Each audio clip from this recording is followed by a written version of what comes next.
EAGLES, Eagles.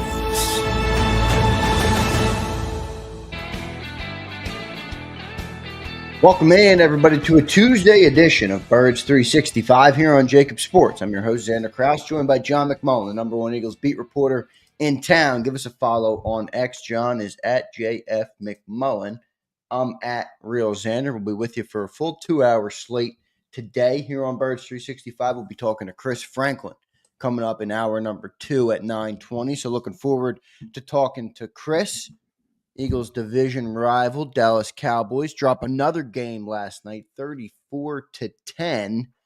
I did not subject myself, John, fully last night to the pitiful nature or the pitiful performance of the Dallas Cowboys. How you doing on this Tuesday morning, Johnny Mac? Yeah, unfortunately, we got more to go with the Dallas Cowboys. So, these national windows, and I know they set up something with the Simpsons, evidently, so they can't move one Cowboys game. There's some kind of tie-in. Yeah, it's bad. It's a bad situation. I'm sure Eagles fans are thrilled, understandably so. Their race to the bottom will continue. A little bit surprised they keep, Cooper Rush was much better yesterday for those who did subject themselves to it. So I don't know if that's a bad plan by D'Amico Ryans. Attempts.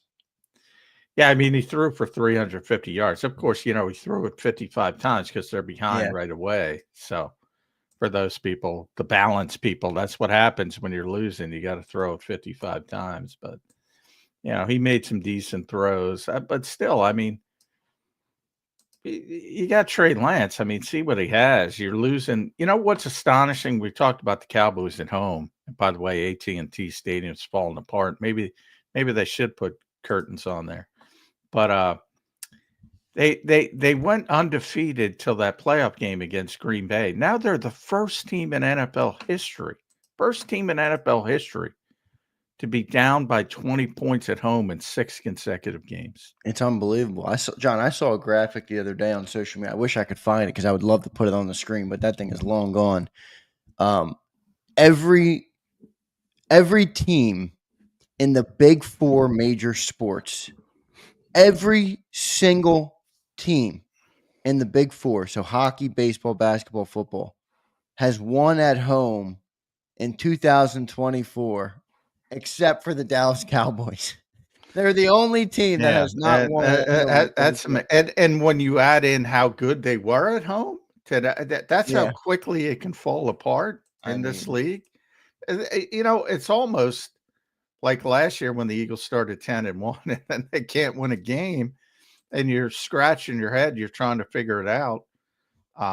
They're going through something similar, and they're getting blown out at home. It's not even they're not winning. They're getting blown out. Yeah. Blown off the field. It's, but that's, and one thing I noticed about watching that game, I mentioned it because I'll get my tangent out of the way quickly. Like, I don't get to watch a lot of football. I say it all the time because I'm usually at a game or I'm covering a game or whatever, but so the mini buy gives me an opportunity. So I watched a bunch of football. God, well, it's an ugly product, but I always talk about that. I shouldn't talk about that on a show, which is about football. Well, no, I think you're being honest. I think it's fair. It is an ugly product. I mean, look, we all love football. We're not going anywhere. Yeah. But it is an ugly product. Yeah. But the announcers openly complain about the officials now. Yeah, blame Al Michaels. He started it. I'm telling you, he's been unhinged. I mean, it's like to the point Joe Buck and Troy Aikman are laughing early in the game. It's black, right away. Black. They're laughing. And I'm like, boy, is this what the NFL wants? And I mean, I've been writing about this for 20 plus years.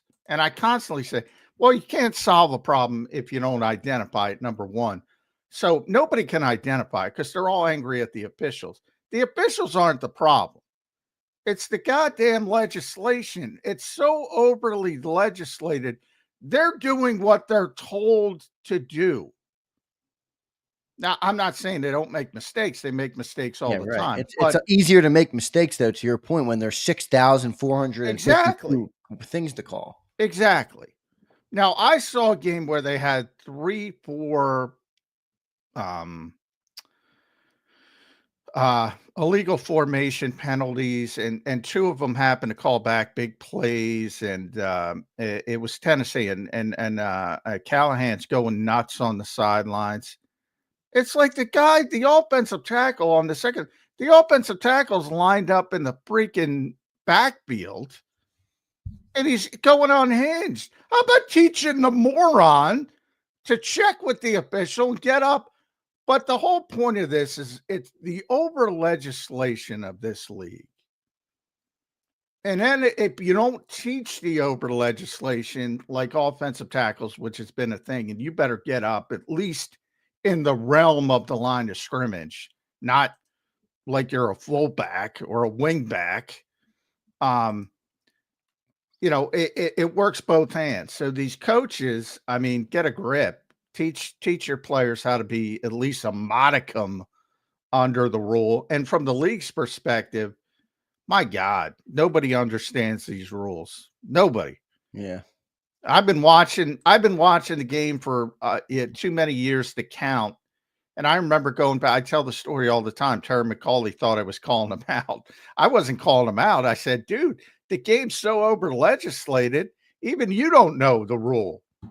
That was my point. Yeah.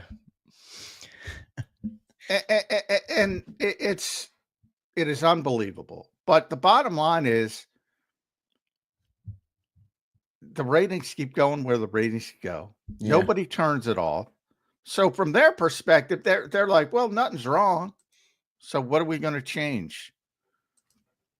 I can't think of another reason, but I don't know what they would want these unhinged Joe Bucks of the world. You say Al Michaels, whatever. Just openly laughing about the officiating 2 minutes into the game. Oh, there's another flag. Yeah. Why do they want that?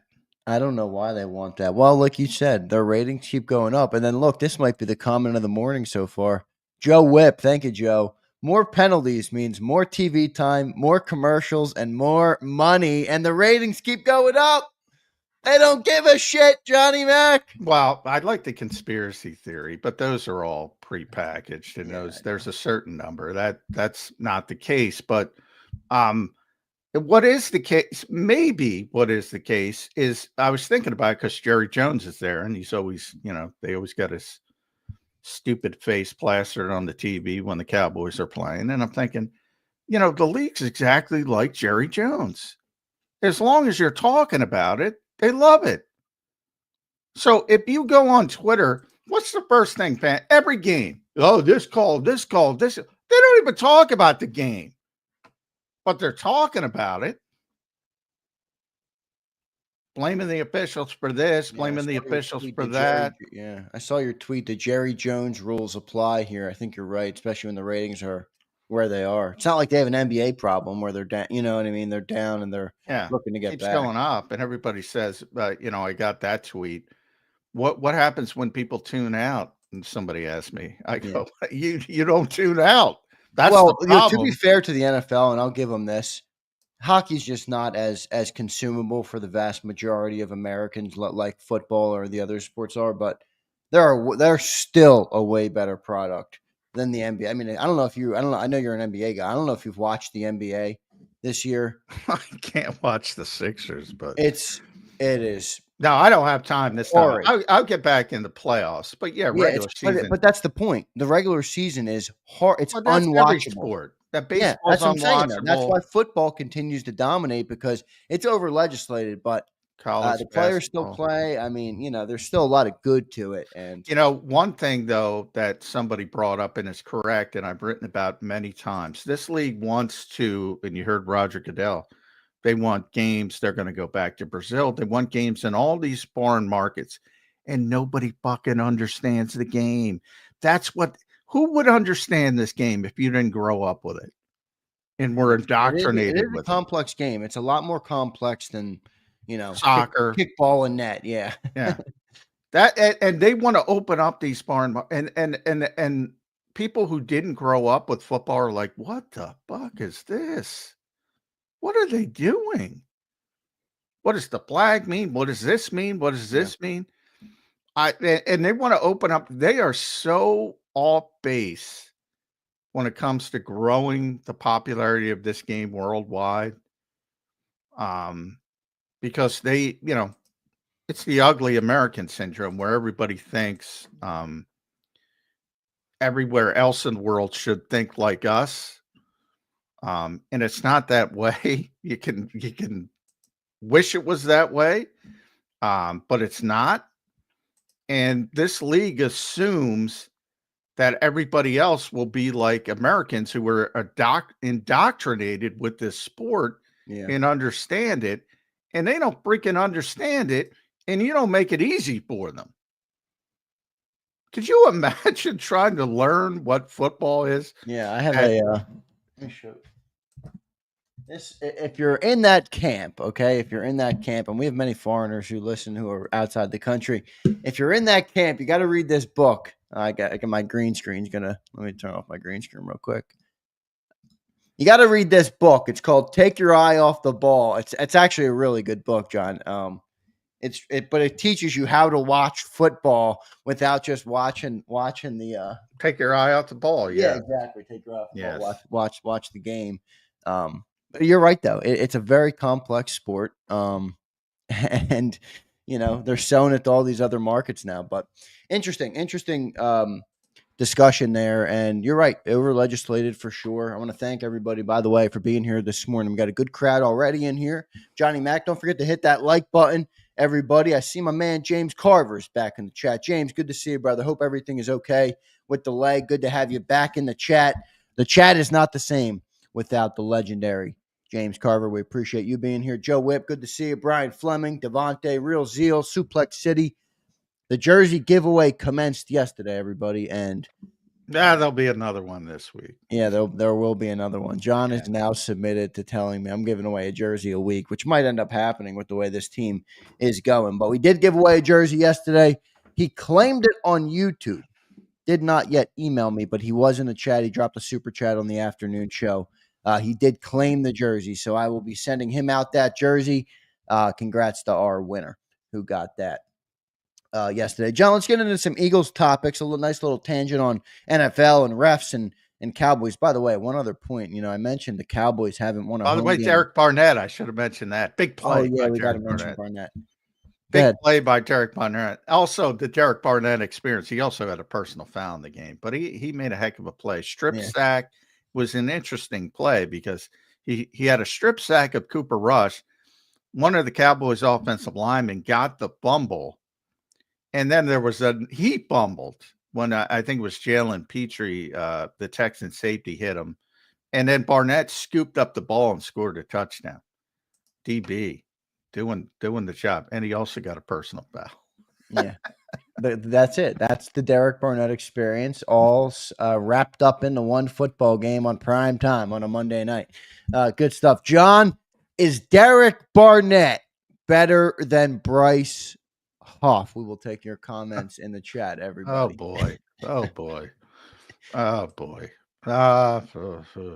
don't think so, but you can make an argument that this year, certainly not Bryce Hoff with the Jets. Okay. Certainly not Bryce Hoff with the Jets. You can make an argument this year. Yeah. He's a third sort of defensive. They have really good edge rushers, Daniil Hunter and Will Anderson. Will Anderson, yep. Well, now Will's been hurt, so he's playing a little bit more. But he's, I used to have this discussion with Jody all the time, and I love Jody to death, but I mean, like, he can't get the first round pick out of his head. Like, Derek Barnett was a solid rotational player. The problem is what we talked about with Jordan Davis. He's a first round pick, and everybody starts with the Reggie White nonsense. And where's the fine line there? Is it like once they get the second contract? Because I think I understand the point, but people are always going to evaluate a player based on their contract or their draft, or you know what I mean? Like, that's always going to happen. I mean, you got to think of it more like a coach and more like Big Fangio, I guess, and say, I didn't draft this fucking guy. Can he help me win a game? He can help you win a game. he's a good rotational player. Now, he does need to clean up, and that's probably not going to happen because he keeps doing it. Now, I don't watch enough Texans football to say if that's been consistent, but the biggest valid criticism, I would say, with Derek Barnett was the undisciplined nature of his game, especially in this over-legislated league we just talked about. But can he play? Can he help you win? Yeah, he can play. He can help you win. So I didn't draft him. I may have written he broke Reggie White's sack records at Tennessee, but that doesn't mean I expect him to be Reggie White. That's other people's problem if they take that. But that's a simple fact, and people take the baton and say, "Oh, he's got to be Reggie White," which was ludicrous from the jump. But yeah, I mean, can he help you? And I would say the answer to that is yes, as a rotational player. Should he have been a first round pick? No, clearly not. Those two things are not mutually exclusive.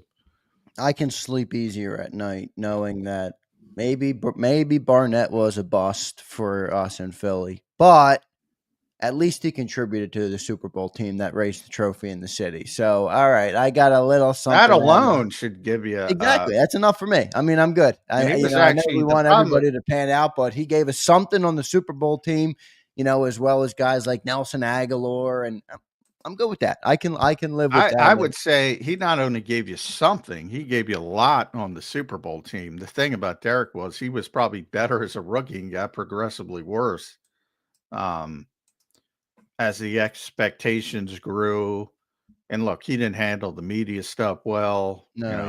But he was probably better as a rookie. That was probably his best season. And he was pretty good. He got hurt. I think a lot of people. In the second year, he got hurt pretty early. Maybe played 5 or 6 games. And then he came back in 2019 and had a decent year, and then it was kind of off the rails a little bit. But yeah, he was a solid player. He just wasn't. Used to always tell Jody, if he got picked in the 3rd round, you'd think he's rock solid, but he wasn't. It's the 14th overall pick. Yeah, like I said, I'm okay with it because at least they did something on the Super Bowl team, and we were able to win a trophy in that time, so I can live with it. We got a couple super chats we'll hit early, and then John will dive into some Eagles topics here. The consistency of the Birds, how they got to 8-2. We'll start to preview this Rams game, and then we will talk to Chris Franklin. Looking forward to talking to Chris. Coming up at 9:20 in hour number 2. Let's go to the man, James Carver, back in the mix. James, good to see you, brother. J-Mac, given all the excessive laundry that was the tackle Thursday later penalized fine for a hip drop against Smitty, the one that people thought was outside the lines or a horse collar initially. I think the guy was fined for a face mask, but not. I don't know if those haven't come out. They'll come out on Saturday for the third. They come out after. Yeah, game. Okay. Yeah, they came out. So the fines last week, Trey Lance, that was for the Cowboys game. Right. They haven't announced any fines for those come out Saturday afternoon. So the Eagles are, that Thursday game, the first game of the week, essentially. So yeah, there's no fines until Saturday. So I always get a kick out of the officials as we opened the show with the talk about the over legislation of the league. I always get a kick out of the officials picking up a flag on the face mask penalty, and then the league proceeds to fine the player for his tackle by the helmet. Yeah, well, because since I should say that on the show, I have to say it on Twitter a million times. Now the Eagles haven't been fined in a couple of weeks, so but when they are fined, people they tend to lose their minds. 2 things about fines: they're collectively bargained with the NFLPA. So when you see somebody like Saquon get spiked with a significant fine, that they're not picking on Saquon Barkley. That's just the standard. Everything is structured.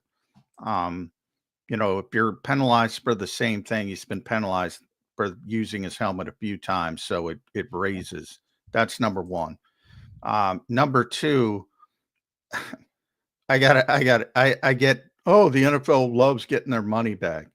All the money collected for fines goes to older players, healthcare, or there's another foundation. There's two different foundations. The other one is for the safety, wellness of players at all levels, down to youth football, college. So it doesn't go back to the NFL. The whole goal of the finding system is not pointing out that the referees missed a call. They're trying to get certain actions out of the game, which, so their thought is if you hit them in the pocketbook, they'll stop dropping their helmet. For instance, they use the helmet, which is Trey Lance got hit for. Yeah. If you look at the Trey Lance play, you're like, what are they finding him? Everybody, Cowboys fans lose their mind. Eagles fans lost their mind when Zack Baun got fined. You're like, what are you doing? They're trying to get that out of the game. And they think, and if you want to criticize that, I'm all for it because I think it's stupid. But that's what they're trying to, that's the goal behind it. The goal behind it is not to say, it's not to penalize people. The goal is to get the action out of the game. It is a penalty. I shouldn't say that, but it's not, it's not about the actual game and pointing out the officials got something wrong or got something right. It's about trying to get those particular actions out of the game. Yeah, so James follows up and says, I'm referring to the tackle on the sidelines when he was pulled down from both elbows. I know which one you're talking about, James. It looked like a horse collar. We'll find out, I guess, coming up then, right? The fine Saturday afternoon, 4:00.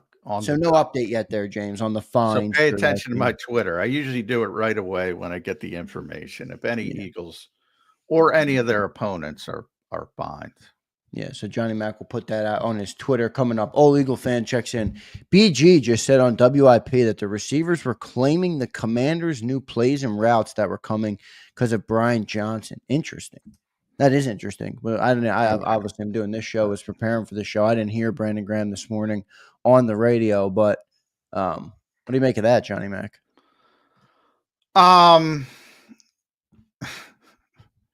Yeah, I love BG. I don't know what he said, but like I always say, Luke Kuechly, I use Luke as my example. He knew every play that was coming every freaking time. I mean, that's what you do. You watch film. A lot of guys know what plays are coming. It's about execution. It's about all that kind of stuff. The Eagles changed their offense. So, yeah, I'm not buying that. Other than that's what you do. Dan Quinn's a very smart defensive coach, and a lot of plays in every game, if you have good coaches, players are going to know what's coming. Doesn't mean they can stop it. Again, there's you can probably Google it. Google Luke Kuechly. There's videos of him calling out plays, calling out exactly what's going to happen. Luke Kuechly's good. He's also good when I see him in the media role now, where he talks on podcasts and stuff. He's clearly a very, very smart football player. I mean, it happened that I mean, these offenses aren't complicated, guys. But John, you know where people are going with this, right? If this, Nick's running about. Yeah, Nick's running the offense. Yeah, I know where they're going with it, but everyone loves the offense. So who cares who's running? Right? They're running the football. They're winning. Is there still complaints? Yeah, they're 8-2. I mean, come on. I'm not going to pick on him. He's not, but Kellen's running the offense. But see, the thing is, Kellen got here. Kellen's a smart coach as well. So he's not going to do a bunch of shit that Jalen Hurts isn't comfortable with. So it ends up morphing back to what they were doing before because Jalen Hurts is comfortable with it. If you go back to the start of the Nick Sirianni era, when they put probably too much on Jalen Hurts' plate and scaled back what Lane Johnson was talking about the Detroit game in 2021, That's when Nick scaled back. And that's what count. That's what good coaches do. That's what you should want. So, but yeah, I know where I mean, and again, who was the Commanders' middle linebacker? Bobby Wagner. Yeah, they know what the fuck's coming. I hate to break it to you. And Frankie Louvu should be talked about too. That guy can play. Yeah. That is not rare by any stretch of the imagination. If you got a good middle linebacker who understands how to play, you know a lot of shit that's coming. Especially a guy like Bobby Wagner, who's been in the league for how long, dominating the league for how long, obviously. He's one that's going to know. Shooter McGavin checks in. Whose house? Rams house. Gets Silio-wise. John, you said that word to me one time, and now the chat just loves that word. I mean, it's everywhere. It's on this show. It's on Silio's show. It's all over the YouTube verse. Well, it's not that. It's not that. I mean, I should have said WIP-ized or something like that. Well, Silio-wise is good too. I don't think he's got any issue with that. I don't have any issue with it. I know. I know yeah, that Dan Orlovsky-ized. The wild swings, the bipolar swings from Nick Sirianni should be fired to Nick Sirianni's the greatest coach in the history of mankind. I mean, and I'm not saying Dan said that. I'm saying that's talk radio in general from week to week. And it's like, well, where's the credibility in that? If 1 week you're saying the guy's the worst coach in the history of football to, now they're 9-1, 9-1, 8-2 over 3 seasons. They've started 26-4 at 10 games over 3 seasons. If you take out, I was doing the math. If you take out the collapse last year, which everybody blames on Sean Desai, Brian Johnson, Matt Patricia, that's what the Eagles, by their actions, also blame it on. If you take out that stretch at the end, they are 39-9 since that 2-5 start in Nick Sirianni's first season. 39-9.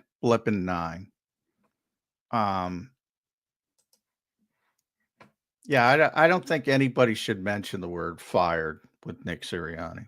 No, Nick Sirianni is going absolutely nowhere. He's a little weird, but he's our weirdo, and he's a winning weirdo, so I can live with it. Speaking of the Rams, Shooter McGavin asked about the Rams.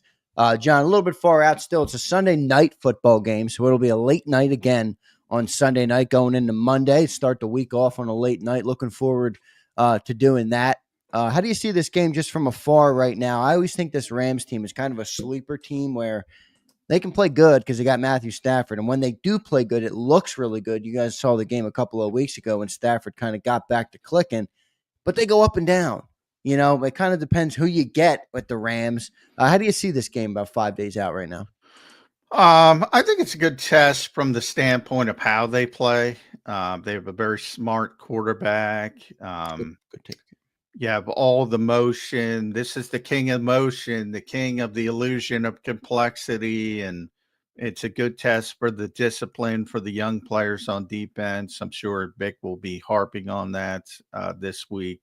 He will, he's going to talk today. I'm sure he'll get asked that question about their motion and all that kind of stuff. So I think it's a good test. Obviously, the Eagles are a more talented group, more gifted group. And they're an average team. They're not good. And typically with average teams, sometimes they bring their A game and they look better. And sometimes they don't. They look worse. So, it's one of those things where you probably figure it out in the first quarter and say, what Rams team are you going to get? But they're dangerous, especially at home. Although, their home games are road games because the Eagles fans will take over there. No question. Everybody takes over Los Angeles. They never play a home game. The Rams or the Chargers, to be honest. unless they're playing teams I that think we got don't. several. Yeah, I think we have several JAKIB viewers who are going to the game. Yeah, I mean, yeah, it's easy to take over that place. But I mean, going cross country is never fun for football teams. So you factor that in a little bit. But the Eagles are just a better team, and they need to handle their business if they want to keep up with Detroit and be in the conversation for being the number one seed, because that's still in the Eagles' orbit, simply because Detroit plays in a tougher division. So they have to beat some potential playoff teams. Now, they're better than those potential playoff teams, but they're more difficult games than on paper than the Cowboys and the Giants and even the Commanders. So, they could sneak in, and if you're projecting down the road to that potential NFC Championship game, trust me, you'd much rather have it here than there, because that's a place you're not going to be able to take over, Detroit. Yeah, and it's also a good football team too that you want to play, not just a crowd there. John, how does this offensive scheme under Sean McVay, who many are, who's become the godfather of offense in the NFL in recent years, how does that bode versus a Vic Fangio style of defense? They both are that. Vic is that old school. He knows, he's seen everything in the league, and Sean McVay has been around now for a good bit, but he's that innovative offensive mind. How do you see that matchup kind of playing out in this game? All I think it's about really eye discipline. You're going to hear about eye discipline all week, because their whole thought process is, especially with younger players, and the Eagles have a ton of younger players, is get them looking where they're not supposed to look by all the bells and whistles, and all of a sudden you out leverage them and you get a play. That's sort of the whole thought process behind what Sean McVay does. So it's all about testing the discipline. And a lot of times, Jim Schwartz used to scale it back. He's the one who told me, it's like, if you don't if you don't react to motion, it doesn't mean anything to you as a defensive player. If you're just focused on what you're supposed to do, it's not going to affect you much at all. But if you start getting antsy and start doing things you're not supposed to do, that's when bad things happen. So I imagine he's going to zone it up and tell everybody, forget the motion, just do your job. Quarters coverage, and then it's just basically, all right, who's in my zone, and stick with that. Doesn't matter who's coming in, who's coming out. Just stick with your job description. Yeah, speaking of motion, and we mentioned Luke Kuechly already on the show today. I'm not sure if you saw that clip, John. He was on, I think it was with Daniel Jeremiah and Bucky. I think it was those two, Daniel Jeremiah and Bucky Brooks, but he gave a masterful breakdown on bullshit motion that doesn't impact the defense at all. And then he gave a breakdown on motion that does affect the defense, and that forces eye discipline and stuff like that. I would imagine Sean McVay is going to be using a lot of that, especially with the young defense that the Eagles have right now. Yeah, that's the goal. That's his goal. Yeah. Illusion of complexity, Sean calls it. It looks complex to others, but it's not complex to the Rams. That's what he's built his whole career on. And he's won a Super Bowl. He's gotten to 2 Super Bowls. He's already is still one of the youngest coaches in the NFL. And he's already got probably the largest coaching tree outside of maybe Andy Reid and maybe Kyle Shanahan. That's about it. And Shanahan and McVay are mixed up. So, depending on who you want to give credit for that. But yeah, that's the whole goal, is to test the discipline of younger players, particularly anybody, because, veteran players could be undisciplined as well. But if you stay disciplined,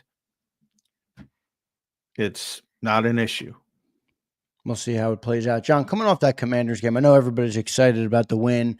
Birds are. They're 8-2. They control their destiny, at least in the NFC East, and we'll see how it shakes out in the NFC with the Lions up top at number 1. What do you think coming out of that game the Birds are focused on fixing? Because, I look at the game, and as excited as you are to get a win, it's a battle. It's a Thursday night game under the lights, all this great stuff. They were down. I mean, they had 6 points on the board going into the fourth quarter. Yeah, there's plenty to fix. It was like a fourth quarter surgence of points. What went wrong in that first 3 quarters? What allowed them to come alive in the fourth quarter? How did you see how that game played out, just in terms of that and how to fix it moving forward?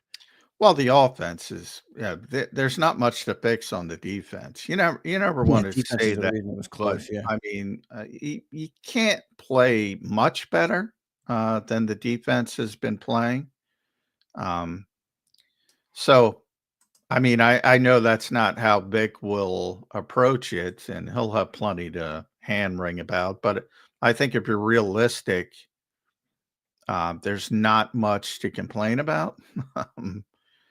As I mentioned, very zone heavy game. They forced Jaden Daniels to play quarterback. Everything worked. They went down. They didn't blitz at all in that game. They're down to 18.8% blitz rate. As we predicted here on Birds 365, no uptick from Vic Fangio. No, he went down significantly. They're 29th and 28th. No, 29th in the league in blitz rate now. And they went from over 20% to 18.8% in one game overall. They didn't blitz at all.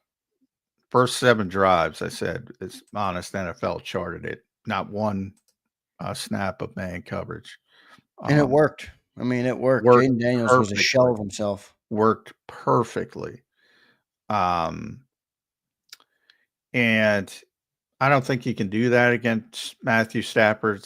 But that's the brilliance of Vic Fangio. He's not going to do it against Matthew. So what's the fix, though, especially for the offense? Because the defense. Well, there's nothing to fix. Well, you had 6 points through 3 quarters. Just to play a scenario, though, John. No, people talk about you played a great team. You play the Lions and you have 6 points through 3 quarters. You're not winning the football game. No, you're not. Give a shit. What happens? No, I was talking about the defense. There's plenty to fix on the offense. Yeah, well, that was the original. Yeah, I mean, number one, the passing game. I put that out last night. PFF does 13 categories. Grade teams on 13 different categories. The Eagles are now number 2 overall in the entire NFL via PFF. Number 2 overall behind only Detroit. That's it. They are number 2 overall. If you look at it, they're number 7 in total offense. They're number 10 in pass blocking. They're number 9 in receiving. They're number 5 in running the football. Number 6 in run blocking. Number 1 in defense. Number 10 in tackling. Number 2 in pass rush. Number 1 in coverage. All top 10. Almost across the board. The only thing they're not in top 10, 15th in special teams, we'll put that aside. Obviously, a lot of that has to do with Jake Elliott's struggles and yada, yada. 14th in run defense, which is middle of the road. That's fine. 22nd in passing offense and efficiency. That's not fine. Especially with the talent they have. Why anybody is okay with that. And I know the Eagles are not okay with it. They're not going to say it publicly because you don't want to throw people under the bus. But that's not acceptable. And that's the issue. And that's what they have to fix. But this is Philadelphia, man. And they want to run the football, and they want to take the points, and they're happy, and they're not going to complain about it. But if the Eagles want to go where they want to go, they got to fix the fucking passing offense.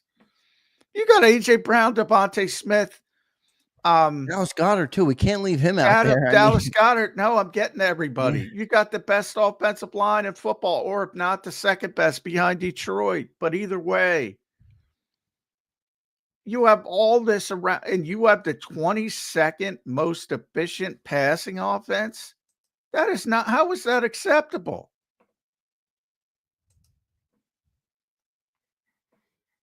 I don't know. You know, as long as you're running the football, as long as you're winning games,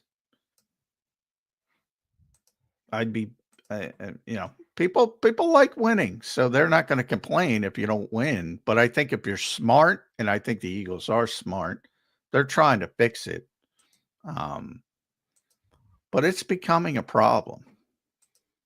We talk about that word clunky,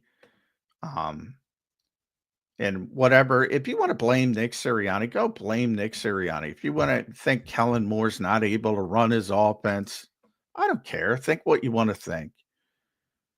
Either way, it's not effective. As effective as it should be.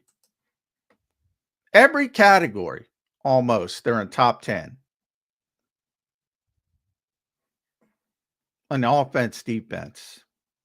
Except passing offense, run defense. Run defense is mediocre. So that's acceptable. If you have all those categories and you're mediocre in one, I can live with that. You're below average in passing efficiency with that freaking talent. How is that acceptable to anybody? No, it's not. And then I got a bunch of people when I tweet it, you get a bunch of people. Well, PFF is stupid.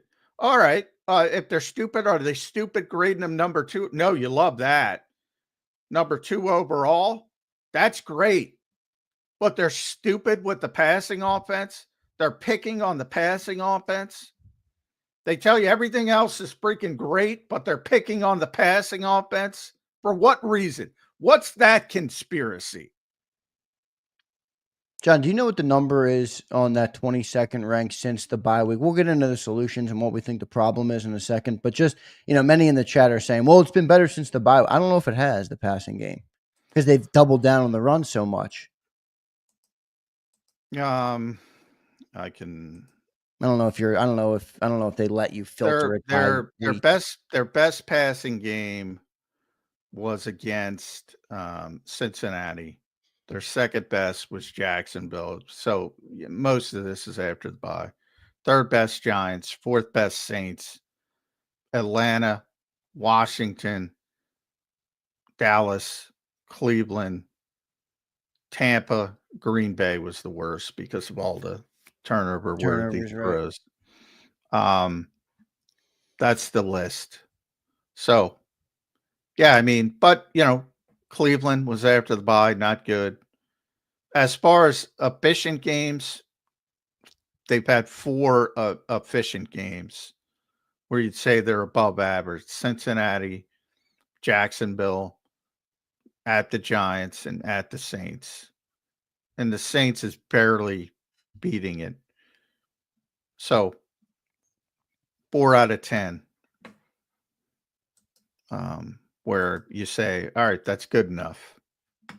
Where's the problem lie in your head?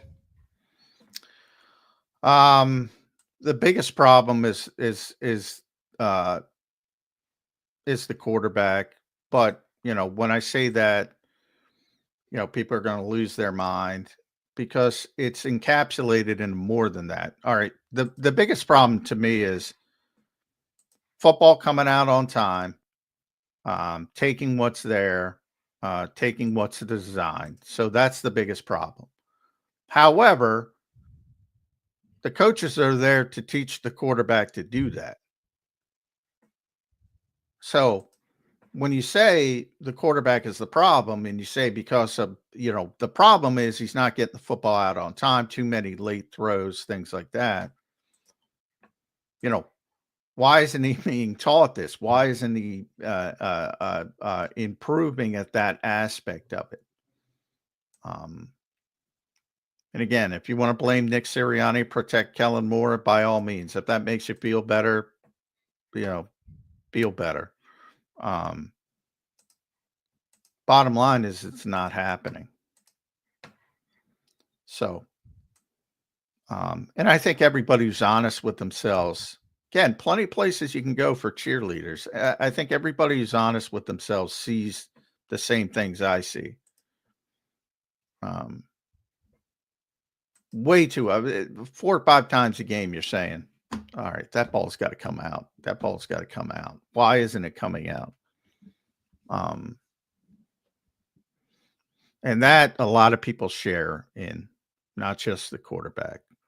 You think they can win with it the way it's set up right now? Because I was thinking about that with Jalen, and you watch every quarterback. There's always going to be throws, right, where you're like, oh, he missed there, or that wasn't the right throw there, or he was inaccurate there, whatever. There's always going to be something, And Jalen's cleaned up the turnovers, so I'm like, the downsides right now are a lot smaller than what they were in the first 4 games of the year, where he turned the ball over 7 times. Those are the type of plays that you can't overcome when you play a good opponent. I can overcome a missed throw. I can even overcome a sack. Do you think they can still win, or is this improved? You can, I say this all the time. You can win any freaking way you want to win. Right. Trent Dilfer won a Super Bowl. Yeah, it's just about improving the margin of exactly. Yeah. You could win, but you got to play a certain way. And if things don't go that way on a particular game day, well, you're probably in trouble. Now, the unique thing about Jalen Hurts is, he's still shown that extra ability to play poorly, play again against Washington, as you mentioned, 6 points.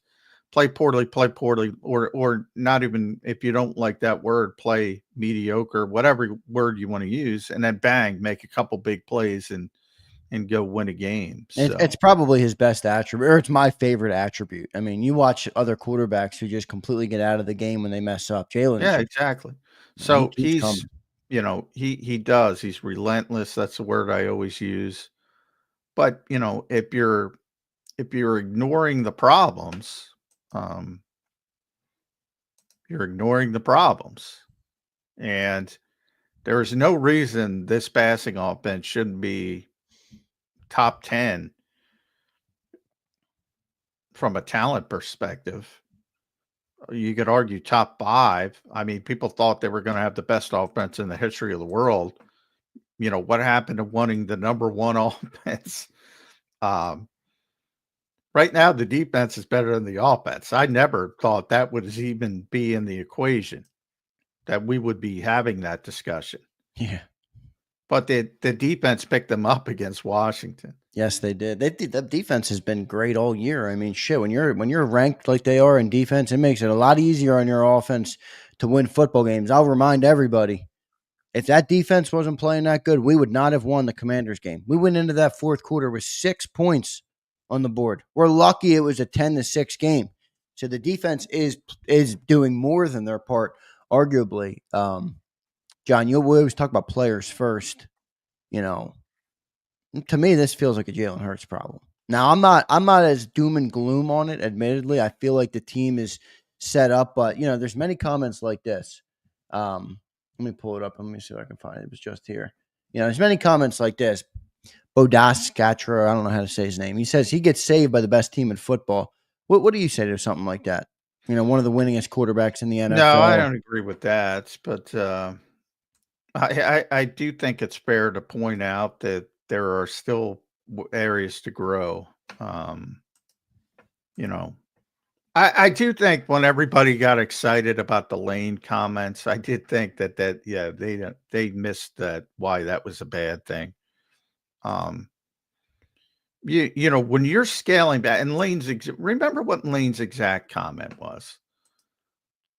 He was talking about 2021 and scaling back to the Detroit game, right, when they were 2-5, and Jalen was a young starting quarterback, and they wanted purposefully. That was his first year starting. Yes, take. They were throwing the football way too much, putting way too much on his plate, and they scaled back, smartly so at the time. To be doing that again 3 years later is not good. Not good. At be this point in a player's career, to feel the need to do that is not good. The run pass ratio bullshit, which is the biggest red herring in the history of football, takes care of itself when you're a winning football team. You know, I know nobody likes Joe Banner, but I mean, Joe's the one it, and it's the belief, it's the organizational belief. And when they skew away from that, that's not good. That's not good. And I'm not saying they have skewed away from it because I don't think they have, but they did want to settle things down at least.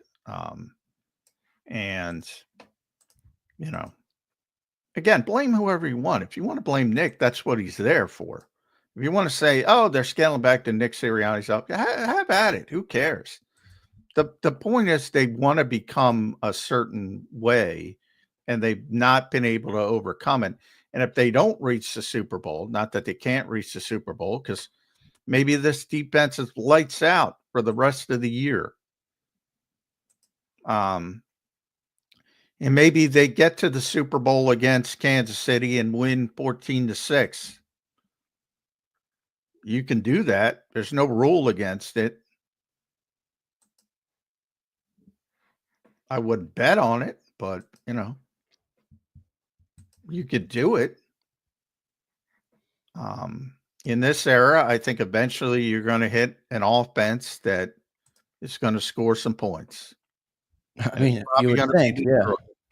It's probably going to be Detroit. And,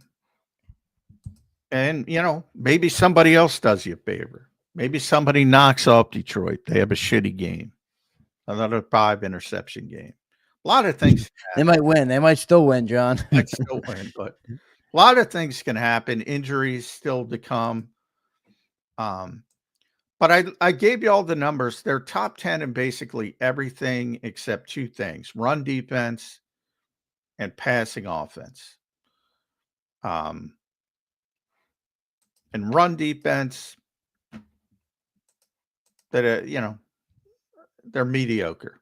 It's acceptable. You can't do everything perfectly.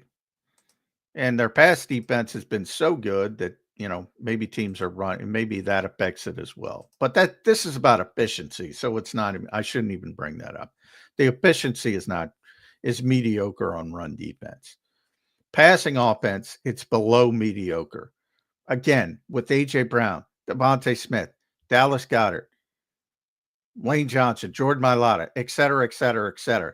And if you look at those individual grades, they're all playing off the charts, basically. They're playing like how they're supposed to play. Right. So is Kellen Moore viewed by this organization then as a failure? No, to this point?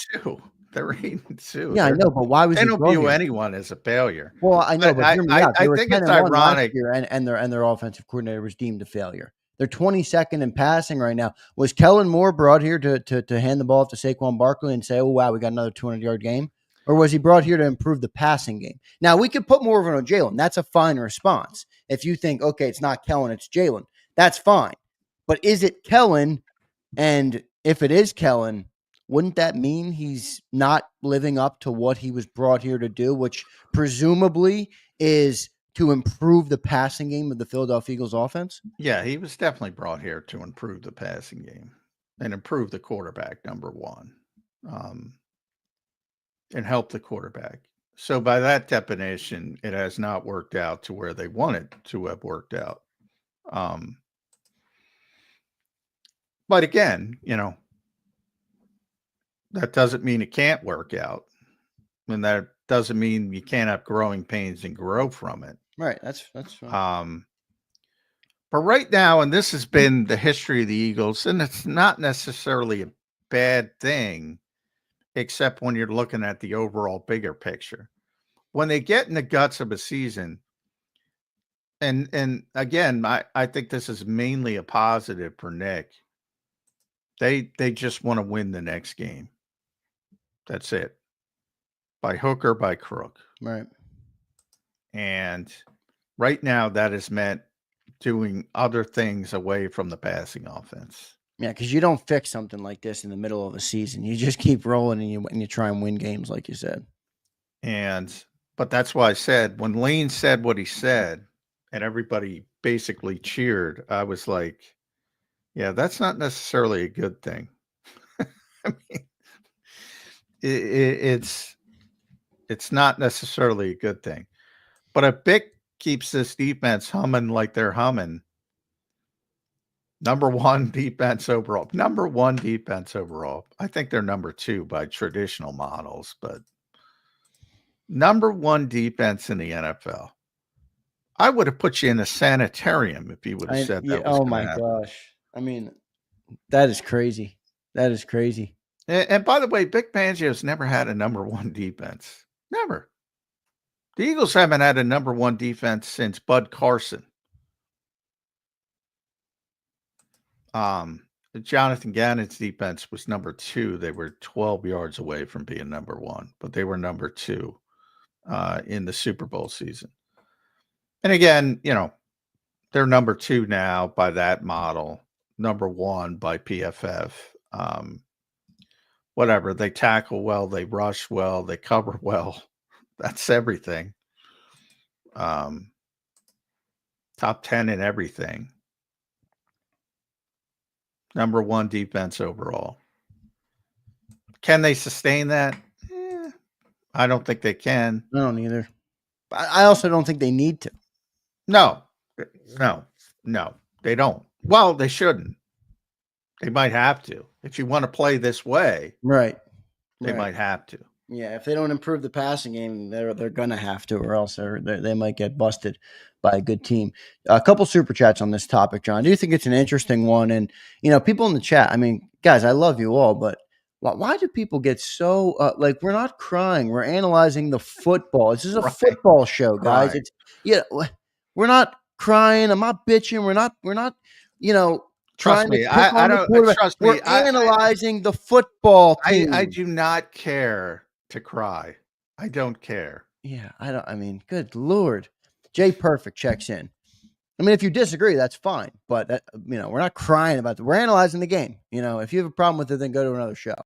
Jay Perfect says, for context, they have pulled starters out 2 games and haven't been playing from behind much in the fourth. But yes, there is a minor passing problem. Well, I talk about it all the time, but yes, they've gotten leads and they close out games by running the football, which is what I talk about. The run pass stuff takes care of itself. If you're winning football games right now, they're winning football games. So it's skewed. Once if they get behind and will have to throw the ball, yes, you'll get a better indication of where they are and are they capable of doing that. And you don't even necessarily want to be. Hey, if everything could stay the same and you're winning in the fourth quarter by 2 scores and your defense is playing lights out and you never have to be tested, that's great. Is it realistic? Probably not. So we'll see when it happens, basically. They have the talent to do it. I don't think there's any question about that. The efficiency to this point is not up to the talent level. That's it. I don't know how anybody could argue with that. I really don't.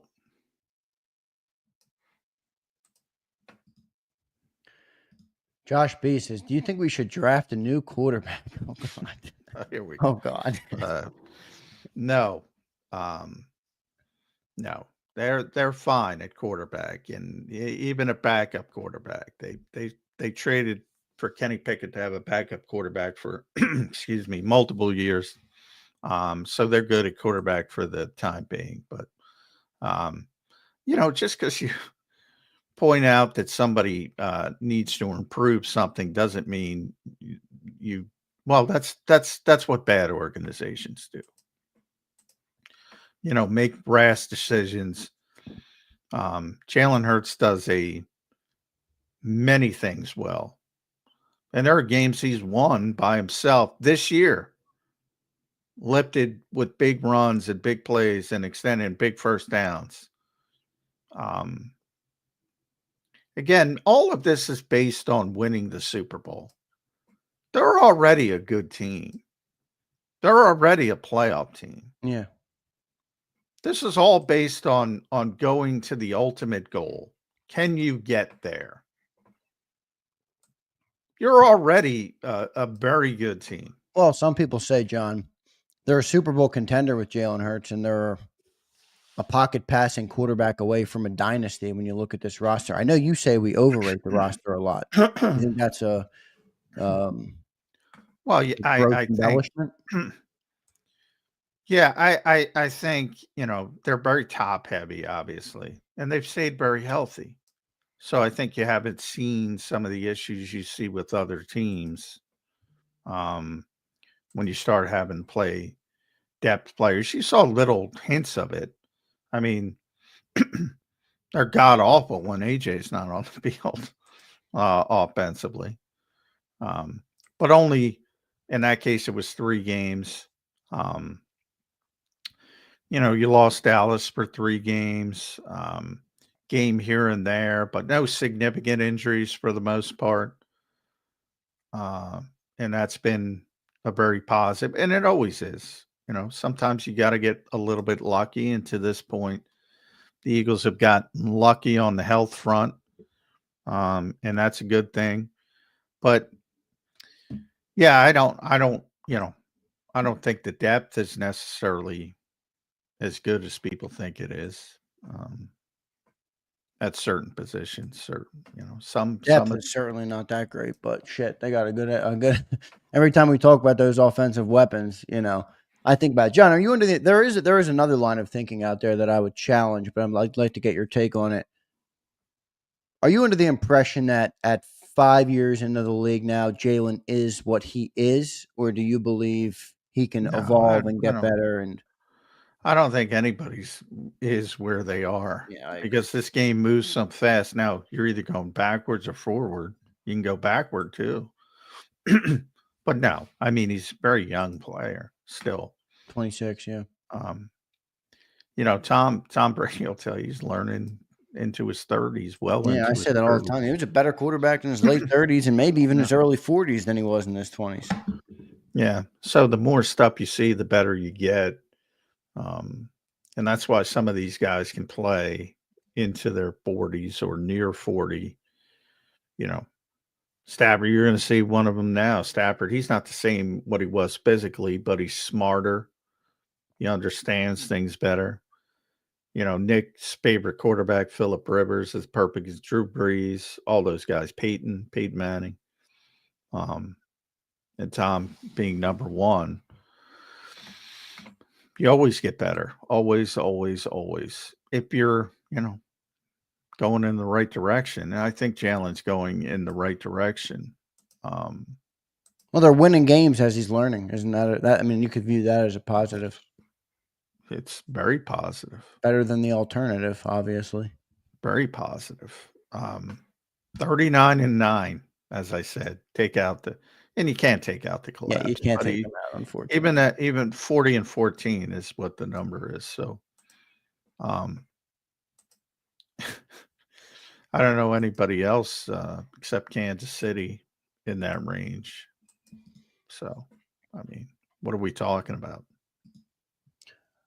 We got a doom and gloom super chat here. Nick Gonzalez. I think our linebackers get exposed this week by McVay. You're telling me you think Zack Baun is coming down to earth this week, Nick Gonzalez? John, what do you say to that? Well, this is the week. Yeah. This is a big test for this defense. It is from it because it's a very young defense, and it's kind of a must-win game for the Rams if they want a chance. Yeah. They want it. Yeah, they definitely. Now they have a lot of talent issues, so it's not like they're gonna. But they are going to do the stuff that tests the discipline of the defense. That's what Sean does. He beat Stephon Gilmore earlier this year, who's, former defensive player of the year. I don't know how old he is, 34, 30, Obviously, he's not the same player he was, but he won a game by getting Stephon Gilmore to be undisciplined and getting a big first down late in the game that sort of clinched the game. Yeah, that's what he does. So he will, and that's that's a guy who's seen it all. So it's a big test for the defense this week.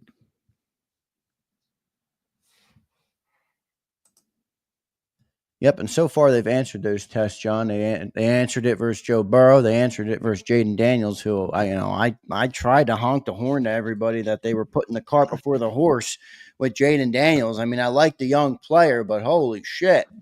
Everybody was ready to enshrine him in the Canton, John, after his first 8 games. I'm like, good Lord. But anyway, Birds got the win there. So they've answered the test so far. It'll be interesting to see this week, though, with obviously a very good offensive mind. We joke all the time, if you had a cup of coffee with McVay, you're the next offensive coordinator in the league. So head coach, man. Forget about coordinator. Yeah, head coach, right. Chris Shula, that's a friend of Nick Sirianni. Now he's a defensive guy, but so it's tougher for them. But if you're Kevin O'Connell, there's so many. There's so many on the Sean McVay. And the guy's only, I think he's 38 now. Which is unbelievable. And yeah, he's the guy that everybody looks at. You want the next Sean McVay. You want the next Sean McVay. And he's very good. I'm not taking it away from him, but it depends on who you want to give him. But here's the list. I'm trying to bring up so Zach Taylor, who's made a Super Bowl, obviously Matt LaFleur, who wins just multitudes of games, Brandon Staley, who sucked, but Jed Fish in college, Kevin O'Connell, obviously, has been a great coach. Raheem Morris went there and got rehabilitated. Those are just, head coaches. And he's 38 years old. Yeah. He's the guy. If you want to be a head coach, go get on Sean McVay's staff. Yeah. Brian says we give him too much credit. I don't think it's us, my friend. I think it's everybody. I'm not the one. I'm not the one propping him up. I'm the one telling you half of the motion is bullshit. Yeah. Just be disciplined. Especially when you're playing zone NFL. It ain't us, John. Everybody else wants to hire anybody who talks to McVay. Because Jim's the one who told me. Jim Schwartz is the one who told me. He called it eyewash, and he's like, just be disciplined. And they're running right into you if you're playing zone. It's when you start chasing and you're doing stuff you're not supposed to be doing. But it's easier said than done for young players, especially. But I just gave you an example of a veteran player. It's easier said than done to be disciplined. And that's what he's testing. Good stuff there. Good comment here. Co Murph says, I want to say thank you to J-Mac. I've learned so much from the old head. Much respect, OG. Appreciate that, Murph. I think John appreciates it as well. And Murph, I'll agree with you. Even since I started doing the show, I feel more educated about the game from listening to John. So definitely I'm happy that you feel that way. We got another super chat here from Nick. He says, Dean will look like Cunningham this week. Oh, gosh. Everybody jumping ship on the number one defense. No, this is just Nick. Apparently, Nick Gonzalez is not sold on the linebackers in Philadelphia. That's fine. I mean, look, I wasn't sold on him.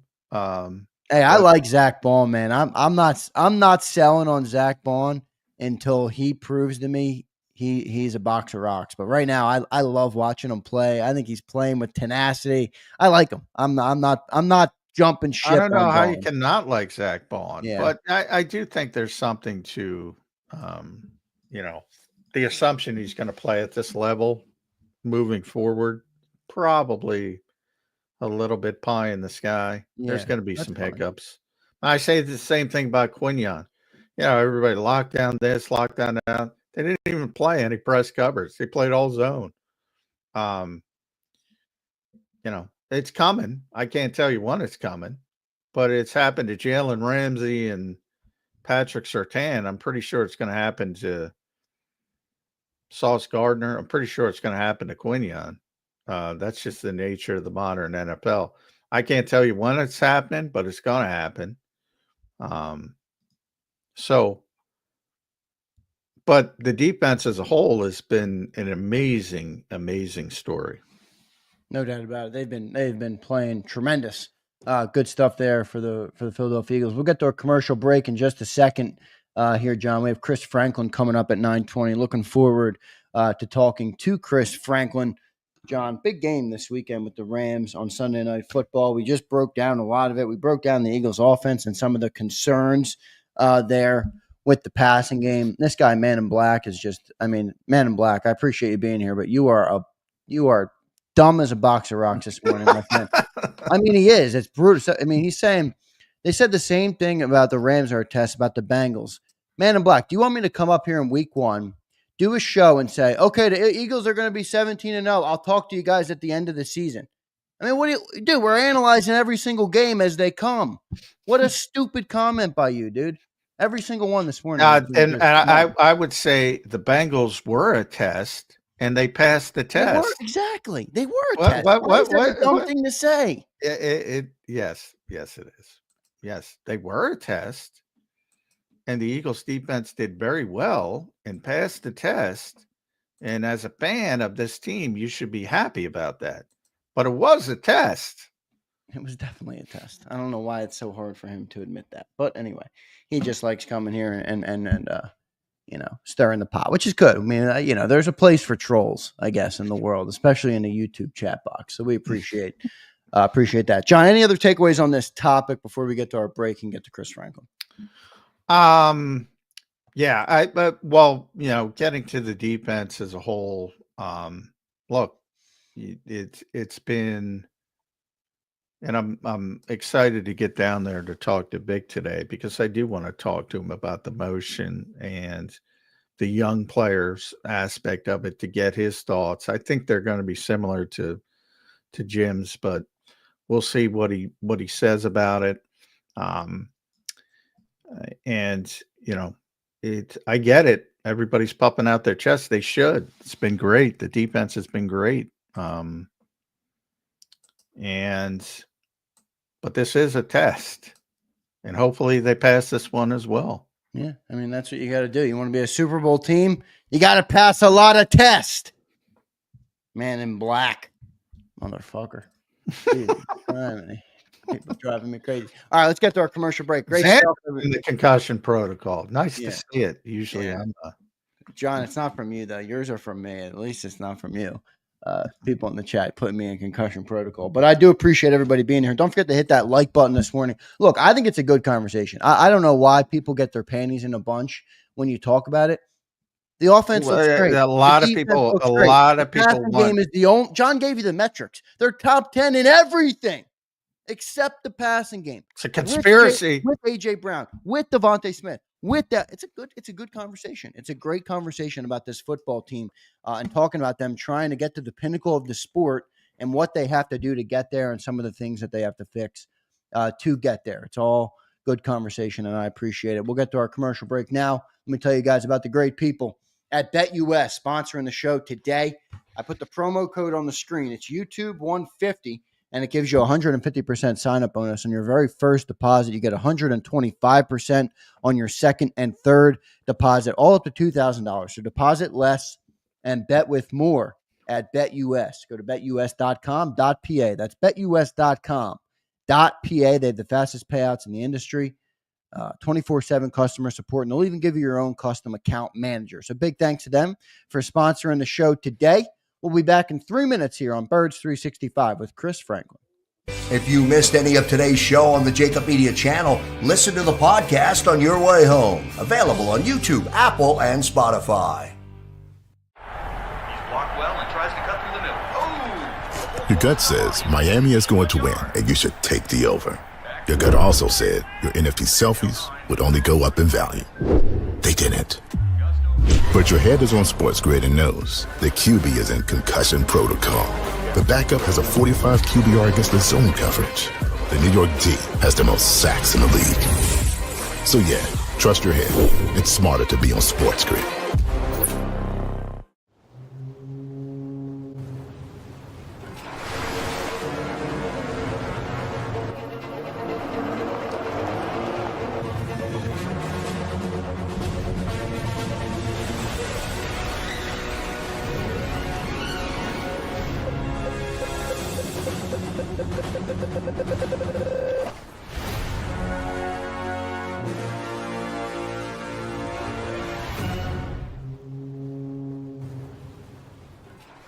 Score and save in Southeastern PA and Delaware with Colony Pools this football season, and let the experts close your pool with a custom Merlin safety cover in green for the birds. And if you join our Winter Watch team, we'll give you another 20% off, and Colony Pools will handle it all. Keep your tiles on your pool, not in your pool. Fly with Colony right now, Birds fans. Visit flywithcolony.com. Hi everybody, my name's Jason Lombardi. I'm an inspector at DryTech. At DryTech we offer three major services, the first one being basement waterproofing. The second service we offer is foundation and structural repairs. And then the third service that we offer is mold remediation. If you feel you are having a waterproofing issue, give DryTech a call or check us out online.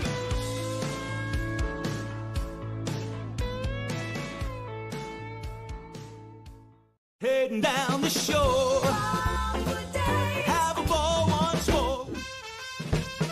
Here, imaginations run wild and time stands still. Because here, you can find the best of the Jersey Shore, all on one 5-mile island. So leave the old you behind and get lost in the woods. Wild, wild, wildwood day. Plan your stay in the Wildwoods today. EAGLES, Eagles.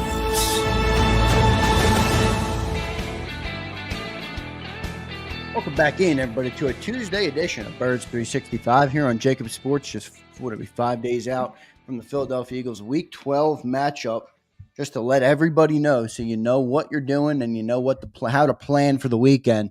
It's an 8:20 Sunday night game on Sunday Night Football in LA. So it's going to be 5:20 local time out there. But a late night, John's already sighing. I understand why we'll be doing it late. I'll do the post-game show. I'll do the post-game show probably till 2, 3 in the morning like we did on Thursday. And we'll be right back at 8 a.m. on Birds 365. So I'll be looking forward to doing that. It should be a good game.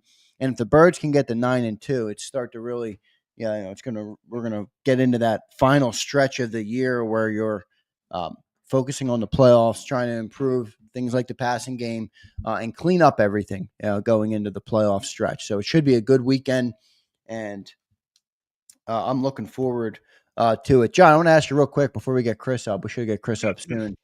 Might be running a couple minutes behind for us, but what do you make of the NFC right now, John? It's, there's a lot of, are the Niners, are they going to make it? Right now, it looked bleak for them to get into the playoffs. The Cardinals are kind of a sleeper team. They're finding some rhythm under Jonathan Gannon. Will the Commanders get in, or will they fall back to reality a little bit here? How do you see the NFC right now outside of, I think, the obvious top two teams, which are the Eagles and the Lions?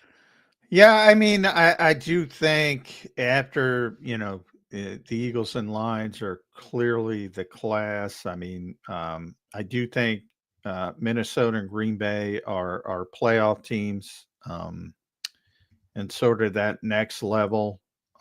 But, the problem with that NFC North, I've been talking about it for a while, is they got to play each other.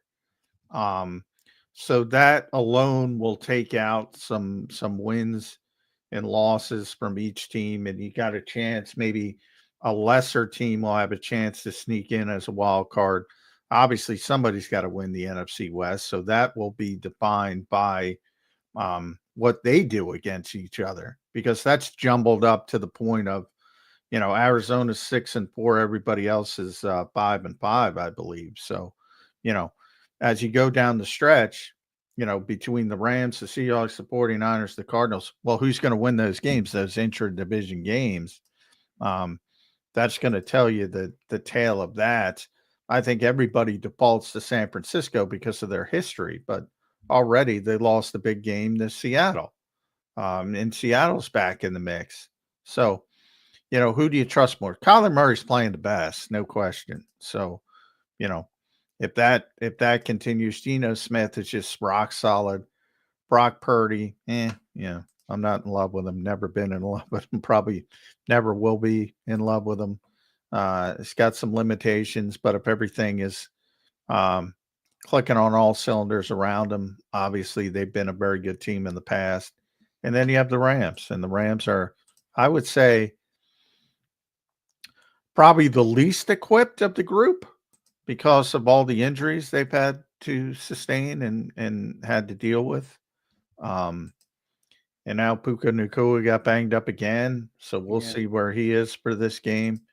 But just from all the attrition they suffered, if I were, betting, probably I wouldn't go to the Rams. Right now I'd still go 49ers because of their history, but that NFC North too. I mean, they might get 3 teams in the playoffs, the NFC North. Well, they got to play each other. I think people forget that. Right. So Yeah. there's going to be some losses for Minnesota and Green Bay. Probably they're both going to lose to Detroit again. Let's be How's that honest. Lions schedule look for the rest of the year? They got the Colts this week, the Bears, 2 snoozes probably for them.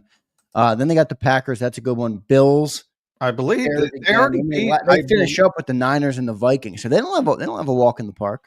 Yeah, but I believe they already beat the Packers and Vikings on the road. Well, yeah, that doesn't mean they're going to win it twice, but you're right. I mean, I think they're a better football team, but you know how it goes any given Sunday. You know what I mean? They cannot show up and. Yeah, I think everybody's a road apple for the Lions right now, but you're right. You're right. Things can change quickly in this league, and that is a very difficult division. And we all know divisional games tend to be closer than they should be on paper. And all that stuff.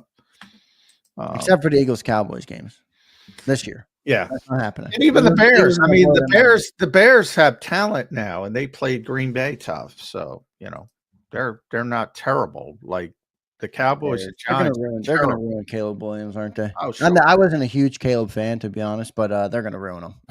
That's what they do. They ruin quarterbacks. That's what the Chicago Bears do. If you're a quarterback, I mean, shit, you do not want to go to the Bears, man. They ruined Chris Franklin. Chris used to be a quarterback. They ruined him. Clearly. Yeah. Let's get to Chris Franklin. He's got to help me get out of the med tent. Philly Don says he's sending me to the med tent. It's been John all year. Now it's going to be me. I appreciate everybody. Let's get to the man, the myth, the legend. Chris Franklin joining us here on Birds 365. Chris, what's going on, my friend? How you doing on this? That's true. Did the Bears ruin you, Chris? Yeah, that threw me off. I'm like, oh, what? I want damages. I want to call one of the lawyers and I want damages for whatever they did to me. I'm just kidding now. How you guys doing? What they do? They ruin quarterbacks. The Chicago Bears. That should be their tagline. We've been talking about this before you came on, so. I just happened to be at PFF yesterday, and they have they sort of rank the teams in 13 different categories, Chris. And the Eagles are now number 2 overall behind Detroit. So that's pretty good. They're basically top 10 in everything. Number 7 in total offense, number 10 in pass blocking, number 9 in receiving, number 5 in running, number 6 in run blocking, number 1 in defense, number 10 in tackling, number 2 in pass rush, number 1 in coverage. A couple outliers, special teams because of Jake's struggles, no doubt. Run defense, mediocre. They're only bottom of the league, bottom 10 in the league in one category, Chris Franklin. Passing offense. That's it. Yeah, and I mean, look at the way that early it happened this early season. Yeah, just even it reared its ugly head sometimes during Thursday's game, where it wasn't as efficient, especially early on. The one thing I'm still trying to struggle a little bit with is I know that the offensive affinity with the deep ball is good, but early on in those drives, just get something to get yourself in rhythm and get things going. I mean, we talked about the slow starts earlier on. I think that has to attribute it. Just try if it's a little slant, 5-yard slant to get Jalen the offense going to AJ Devontae, and then you just roll from there. So yeah, I can see that. Overall, yeah, I'd take all those different statistics and stuff like that, but I think that's the one thing that that you're looking at heading into this playoff. Because let's say I think NFL.com had them like 97% for Yeah, making the playoffs. they're So making the playoffs. Yeah, they're yeah, going to make the playoffs. Yeah. matter of getting that fixed. Yeah, I mean, look, and Chris, I think the reason it's a real topic, many are like, "Oh, you're 8-2. Why are you complaining?" I get it, but you also have a team in the NFC right now that's dropping 50 burgers like it's nothing. I mean, you're going to need a passing game to keep up with these types of teams. How much of a concern is it for you, or do you think it's still a work in progress? New coordinator, Jalen maybe still acclimating to the system. How much of it do you put on that versus how much of it do you view as a real problem that could plague them in the 2024 season? I think with Detroit was more like and remember Titans run it up, leave no doubt when it came to that one. So I think they just like to run it up towards that. And some of the opponents they've are done playing. it several times. I mean, they beat the Cowboys 47-9. Titans, they beat 52-14. They won 52-6. They're just destroying teams. There's 4 games, 4 Detroit games where they've had more touchdowns than incompletions. Yeah, 4 games. That's what happens when you start out fast. When you get it so fast, because when you look at some of these games the Eagles have been involved in, if they had started out fast, we've probably seen a couple of those. Like they should have put a 50 burger up on the Cowboys. Really should have. When all told, but yeah, I look at these things like even with Detroit. I look at the Eagles. Like I'm not worried about. I think it was more getting acclimated. I think it was a little bit Jalen at first, looking at basically I say like, okay, it wasn't 2-yard separations. I'm gonna hold the ball, make sure I'm not gonna throw an interception. But then we saw a couple times it wound up being an interception. So I think a little bit was thinking through the terminology, because one thing you can really tell, like when a quarterback is thinking, you see that 1, 2, oh yeah, and then you see they got the aha moment and they try to chuck it the last moment. I think you saw that a lot. I think you're still seeing it a little bit in terms of running this offense. So are we going to see it? Yeah, I think we won't see it cleaned up unless Kellen Moore's still here next year and he feels like completely comfortable with his offense. But yeah, I think I think it's a learning curve, but also some of it falls on Jalen, some of it falls on the offensive line because it wasn't as scouted. Hard upon, but it wasn't as scouted as we normally saw it. And I think some of the receivers, like especially on the interior guys, some of the slot guys that look at some routes where they're supposed to be in terms of what you've seen Moore's offense. They were in best position all the time too. So there's a lot going on in terms of that. Yeah, we'll see how it all plays out. I want to thank everybody in the chat for their super chats. We'll get to all of them when we commence here with Chris Franklin. Chris, has Kellen Moore been? I don't want to go there yet, but up to week 11, is he a failure right now? Because if you think about it, Chris, they're 8-2. But was Kellen Moore brought here to have a great running back with Saquon Barkley, or was he brought here to advance Jalen Hurts, to develop Jalen Hurts, and to get the most out of the passing game? I think it's the latter. Now, maybe I'm wrong. Maybe they're looking at it, the Eagles organization, like, oh, it's great, we're 8-2, everything looks good. Or are they concerned with what Kellen Moore has brought to the passing game? I thought it would have been a failure more if they didn't adjust. Because if you see some of these offensive coordinators, Adam Gase, when they see what they want to do so much and they just continually try to force it down everybody's throat around, and they don't make any changes, what have you. I think he realized first, like, okay, you can go in with it. And I think this is what the difference is between some of these good offensive coordinators that eventually become head coaches and whatnot. You can go in with a playbook. Everybody has a playbook that can beat every defense on paper. You look, oh, this could beat this or this. It's a matter of A, teaching it, B, making sure that everybody's on the same page on that, and C, being willing to adjust if you have the skill, if you have players that go to their strengths, something like that. I think he was able to do that. At first, I think he thought like, hey, we're going to throw the ball 40 times a game, what have you. And you see now the adjustments. You see more focus on the run game. You see more to focus on the play action passes, which he's done in the past. But I think knowing what we know about this team, the organization, they would love to throw it, but he's brought that back. He's brought that part of it as his playbook back a little bit more. And you're starting to see them get more success. And you just want to continue running what works well for you. You're still in the top, was mentioned here, top 10 offense. And in terms of that, you still want to run everything else. You still, and you got to, now that you're a top 10 offense, you can't run the same stuff that say, oh, okay, well, we're top 10 now. We run these plays all the time. I want to see the tweaks.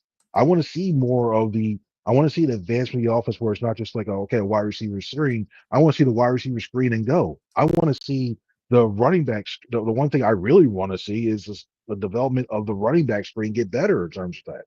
There's little things they still can get, and this offense can still evolve off what they've done successfully in the 6-game win streak. I just want to see the continued evolution. Now, we're in Philadelphia, though, Chris. So we all know expectations apply into it. You go to any NFL city, and you should be happy with 8-2.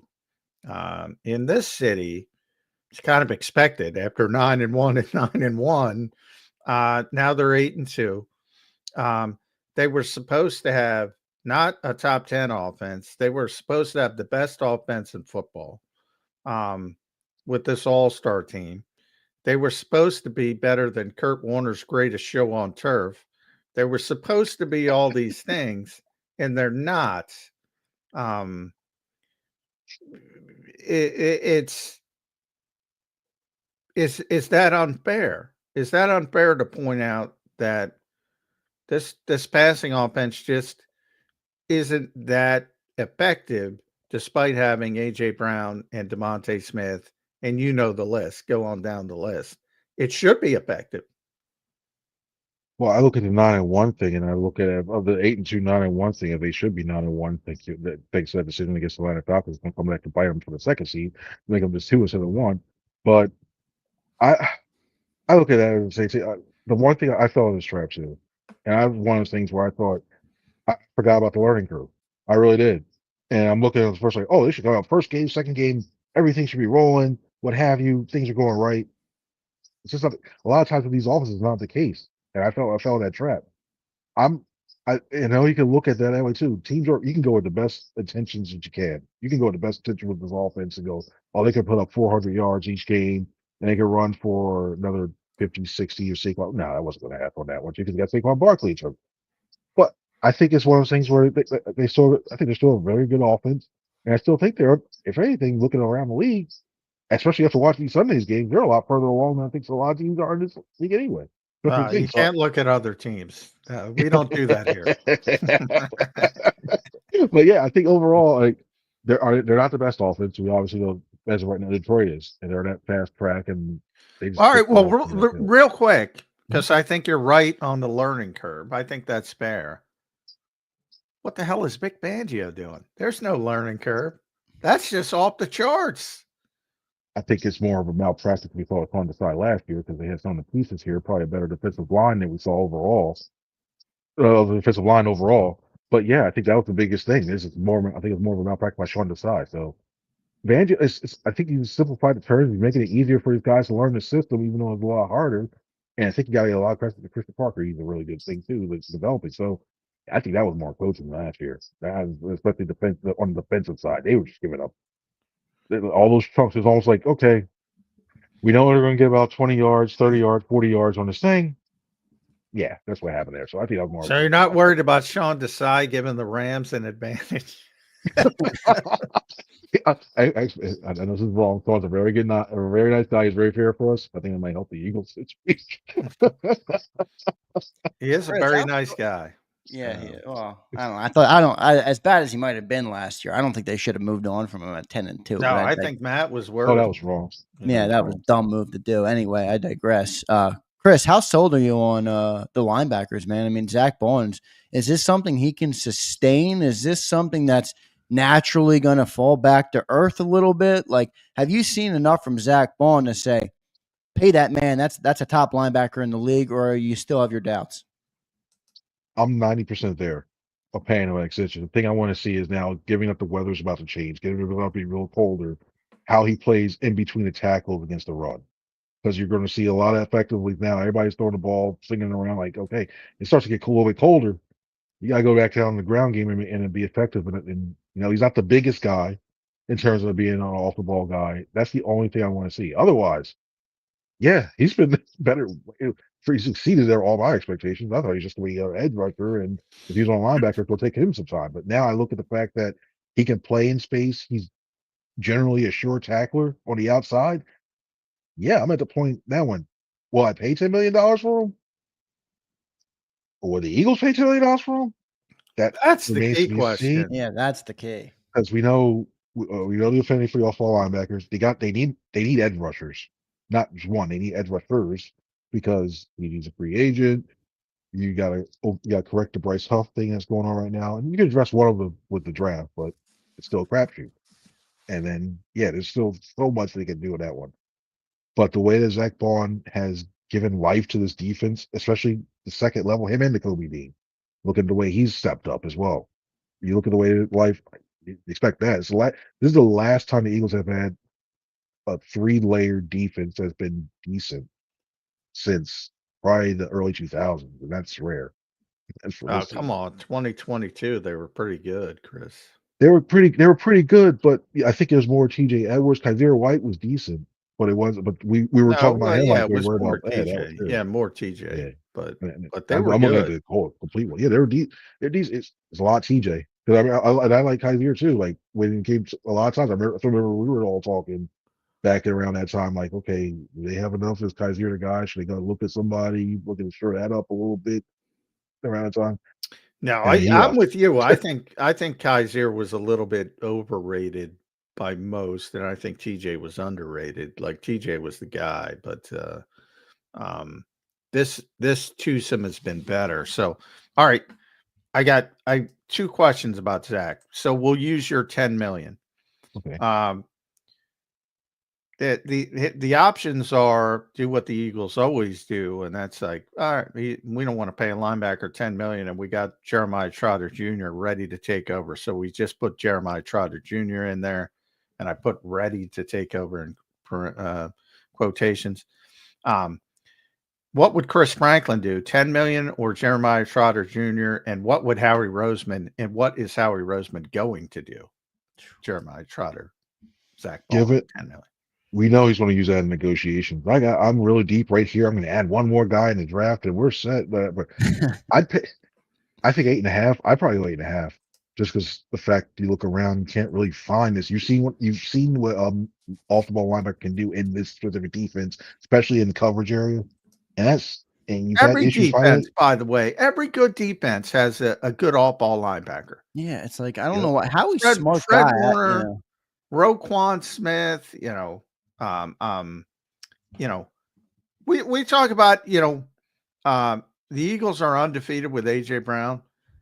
Minnesota's undefeated with Blake Cashman. Does anybody know that guy? They don't lose when he's on the field. Everybody's got a big time off ball linebacker, and the Eagles have Zack Baun. Why is Howie not recognizing it? He's always had, I tell Zander this all the time, and you know this, Chris. There's always been outliers that we know about at running back. They love McCaffrey. They were going to draft McCaffrey. They love Bijan Robinson. They weren't going to draft him at top 10, but if he started to fall, they might have went up to get him in the 20s, early 20s. They loved him as a player. We never hear that about linebackers.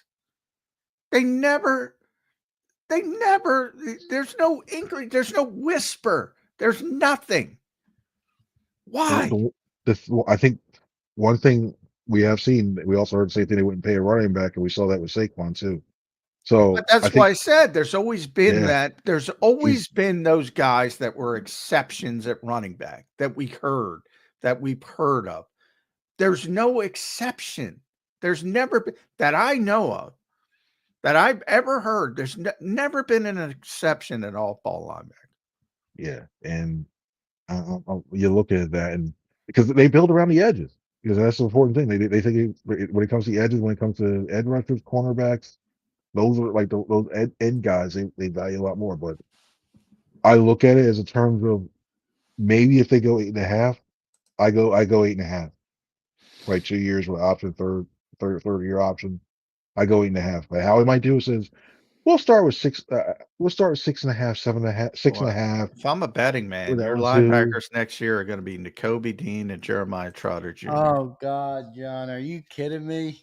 I go Nakobe Dean, veteran guy. And as much as I like Trot, Eric he's Wilson, developing. he might be available. They're signing Zack Baun. You just gave me a shock. They're signing Baun. You heard it here first. We're going 10, 11 million, multiple years, guaranteed money, the whole 9 yards. They're Somebody, gonna do it. it might be a John Middleton. Somebody's going to throw stupid money at him. Who, Somebody really is who gonna well, that's my concern. Yeah, Somebody's right. gonna go. Somebody's going to go above 10 million. That's my concern. Who was that Denver linebacker? Remember him? They brought him in, talked him up, and he was gone pretty. Corey Nelson, I believe. Is that his name? Oh. I thought you were going Singleton on me. I'm like, I No, know he went to Denver. They should have kept Alex. Alex is not great, but he was a good player. He was competent, yeah. Yeah. A lot of tackles, tackling machine. Not Nate Gary? Nate. Yeah, that was his name, Corey Nelson. There was a like a collection. Paul Warlow, Corey Nelson was the 2018. Eric Wilson. I brought up. They always bring in these. Hey, Corey Nelson. And that's where the Eagles have been an off-ball linebacker, and that's what they thought of Zack Baun, by the way. Well, first of all, they didn't think it was an off-ball linebacker. Yeah. They signed him for $1.6 million. So I'm not giving Howie credit for that. I do give Vic credit for it. And we're going to get to talk to Vic Fangio and the coordinators today. So I imagine the motion of Sean McVay is going to be a big storyline this week. Everybody loves motion. Everybody loves the eye wash, Chris. Does this test the young players on the Eagles defense? Yeah, I think the biggest test is going to be on Cooper DeJean, especially when you're lining these guys up in the slot and trying to, especially when you have to worry about that jet motion. Is it going to be a guy you got to go on at the edge? You have to try to move up and tackle. Or then do you have to worry about Puka Nacua and Cooper Kupp on the inside, like worrying about their route trees and what they do well? He's the focal point. This is going to be, I think, it's going to be tested more on him as opposed to say Reed or Quinyon, what have you. He's the guy that's going to be under the thing. It's tough playing this. I feel like somebody wrote this and it was a very good article. It's basically we're watching like wing T offenses and stuff like that for all the stuff that was old that we used to see back in like the 40s, 50s, and 60s. Yeah, it's starting to run this, and because guys just haven't seen it. So a lot of time is a lot of assignment responsibility type ball. It's basically being disciplined. Yeah. Know what your role is and stay in the right spot, and you got it. It's a matter of, and this is where you're hoping that Cooper, who's shown that he's been disciplined so far, he just settles down and is able to do that. So yeah, he's the one I'm watching very closely this week, and how they utilize it, how Vic and the rest of the defensive staff teaches it up there too. Vic's in this offense a lot and over time in the last few years, but it's different from teaching it as opposed to sitting down and going, by the way, Vic Fangio completely shut down this offense. And that's what Bill Belichick copied in the Super Bowl when New England beat. And that was the 6-man front game that he rolled out in New Orleans to stop the stretch run game. Vic came up with that when he was in Chicago. Bill copied it, and Sean McVay didn't know what the hell to do with it. It really is. And it's smart because a lot of times I feel like you're watching like an old like Gettysburg or something like that. They try to flank. You're just trying to outflank it. Use your feet and try to outflank it. You got to make it. If you add an additional person, to make it a little bit longer, takes a second or two. Everything flows this way too. So right, I think the Rams are going to try to spread them out in order to try to stop it. But Jim Schwartz used to speak with disdain about motion, like it's not that big of a deal. He's like, he called it eye wash. He's like, as long as you stay disciplined,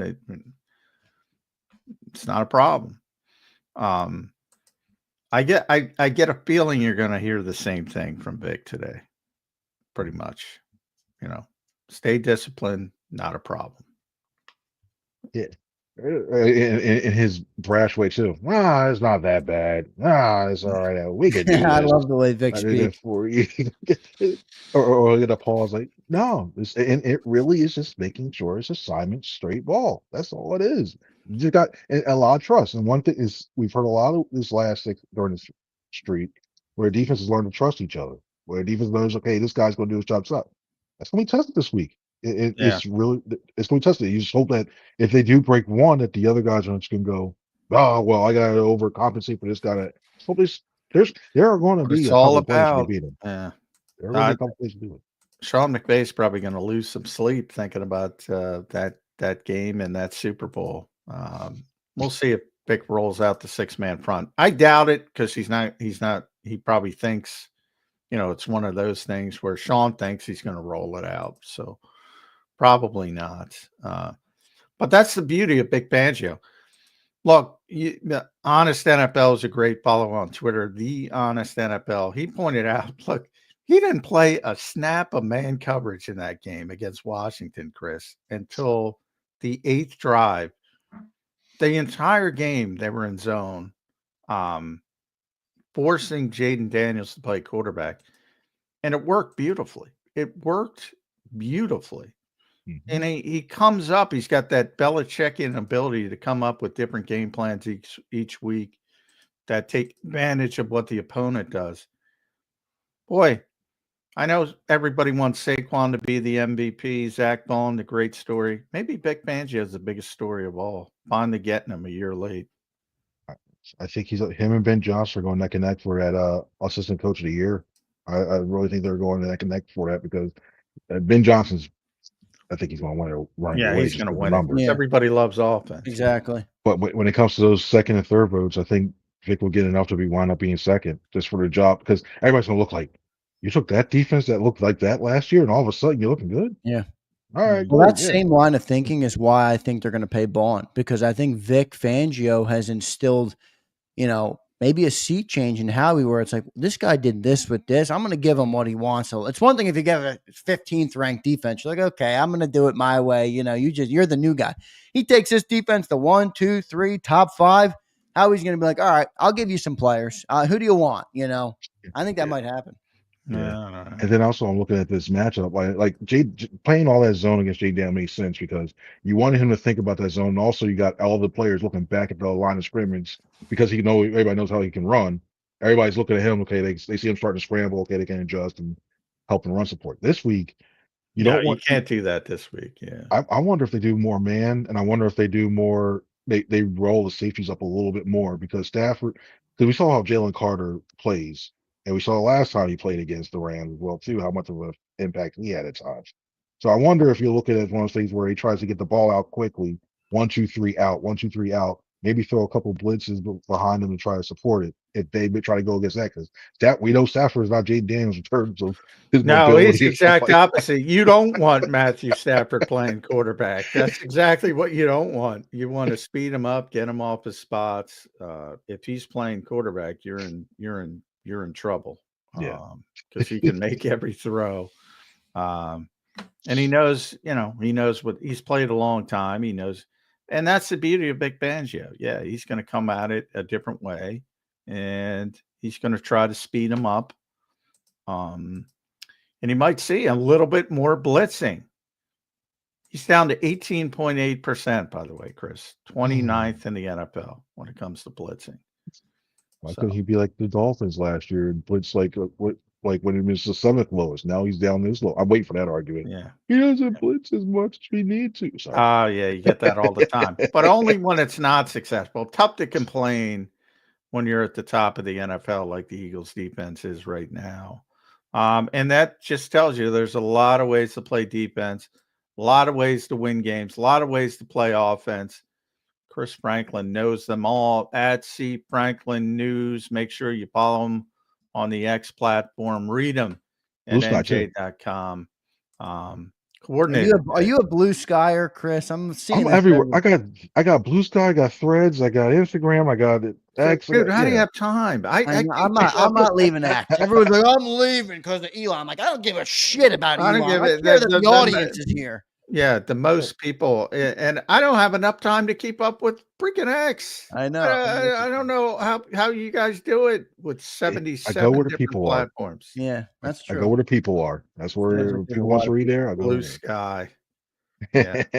God, I'm with you. I will not be migrating. I do have a Threads account because I tried that and I was like, I don't have time to toggle back and forth between these two idiot platforms. Yeah.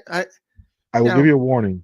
They said don't delete your X account because people can pop up again, get it, your name, use your face, and start tweeting out whatever they want. So yeah, People are, they you said know, keep it that way, yeah, keep it in there. people are dicks. If you want to, God forbid, if you want to use my pick, go ahead. What are you going to do? T-shirt, Screw it. put it on a T-shirt. Chris, you going down there? Am I going to see you down there? What do you got? What do you got ready for Vic today? I'm gonna be down there. It's mainly talking about somebody I talked about on here as well too, Jalen Carter. Talking about that one too, and maybe going to an event later on today with Postgame. So yeah, there'll be a story tomorrow. Oh yeah, morning about Jalen's that. having a thing. Is that Yep. today? Yep. Yeah. All Westfield. right. A lot of good community things going on. Jalen Hurts was on Good Morning America doing his helping Philly schools out. Jalen Carter's got a turkey thing. Alex Hunt just had one. Yeah, they did something as well. So yeah, it's good to see that on this time of year, everybody's starting to step up and do a lot of stuff. I mean, they have the resources to do it, or knows they certainly have the money to do it to help out. And hell, worst case scenario, if you're thinking more business into it, it's a tax write-off. But worst case scenario, you got that too. Yeah, it's good to help everybody else. So. I believe we should all help the less fortunate when we can. So good stuff for them doing that. Chris, thanks for joining the show, man. We appreciate you doing it. You always bring a good insight to the show. We'll talk to you again soon. All right, brother. Appreciate it. Thank you guys. Sorry the Bears ruined you, Chris. I got to get the shoulder checked out. Maybe that's what happened. I don't know. Yeah. Bears and Madden more like it. Yes. Talk to you soon, brother. All right, thanks, bud.